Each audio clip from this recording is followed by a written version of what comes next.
Helen Keller. What would it be like to be unable to see anything, hear anything, or say anything? Life for young Helen Keller was like that. She had an illness before she was 2 years old that had left her deaf, dumb and blind. After that, it was difficult for her to communicate with anyone. She could only learn by feeling with her hands. This was very frustrating for Helen, her mother, and her father. Helen Keller grew up in Alabama, USA, during 1880s and 1890s. At that time, people who had lost the use of their eyes, ears, and mouth often ended up in charitable institutions. Such a place would provide them with basic food and shelter until they died, or they could go out on the street with a beggar's bowl and ask strangers for money. Since Helen's parents were not poor, she did not have to do either of these things. But her parents knew they would have to do something to help her. One day, when she was 6 years old, Helen became frustrated that her mother was spending so much time with the new baby.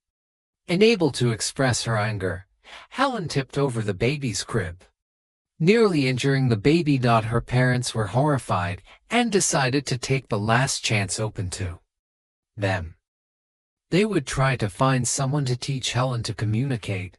A new school in Boston claimed to be able to teach children like Helen.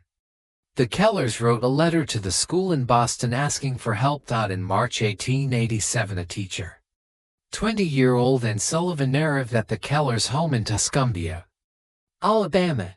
Anne Sullivan herself had a very difficult life. Her mother had died when she was 8. 2 years later, their father had abandoned Anne and her little brother Jimmy. Anne was nearly blind and her brother had a diseased hip. No one wanted the two handicapped children, so they were sent to a charitable institution. Jimmy died there. At age 14, Anne, who was not quite blind, was sent to a school for the blind in Boston. Since she had not had any schooling before, she had to start in grade 1. Then she had an operation that gave back some of her eyesight. Since Anne knew what it was like to be blind, she was a sympathetic teacher. Before Anne could teach Helen anything, she had to get her attention. Because Helen was so hard to communicate with, she was often left alone to do as she pleased. A few days after she arrived, Anne insisted that Helen learn to sit down at the table and eat breakfast properly, and told the Kellers to leave. And she spent all morning in the breakfast room with Helen. Finally, after a difficult struggle, she got the little girl to sit at the table and use a knife and fork. Since the Keller family did not like to be strict with Helen, and decided that she needed to be alone with her for a while, there was a little cottage away from the big house. The teacher and pupil moved there for some weeks. It was here that Anne taught Helen the manual alphabet. This was a system of sign language. But since Helen couldn't see, Anne had to make the signs in her hands so she could feel them. For a long time, Helen had no idea what the words she was learning meant. She learned words like box and cat, but hadn't learned that they referred to those objects. One day, Anne dragged Helen to a water pump and made the signs for water while she pumped water over Helen's hands. Helen at last made the connection between the signs and the thing. Water was that cool, wet liquid stuff.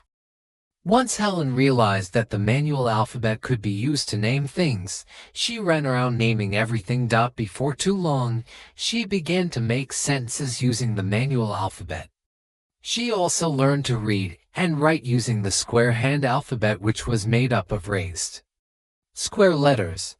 Before long, she was also using Braille and beginning to read books. Helen eventually learned to speak a little, although this was hard for her because she couldn't hear herself. She went on to school and then to Radcliffe College. She wrote articles and books, gave lectures, and worked tirelessly to help the blind. The little girl who couldn't communicate with anyone became, in time, a wonderful communicator. Subscribe to my channel.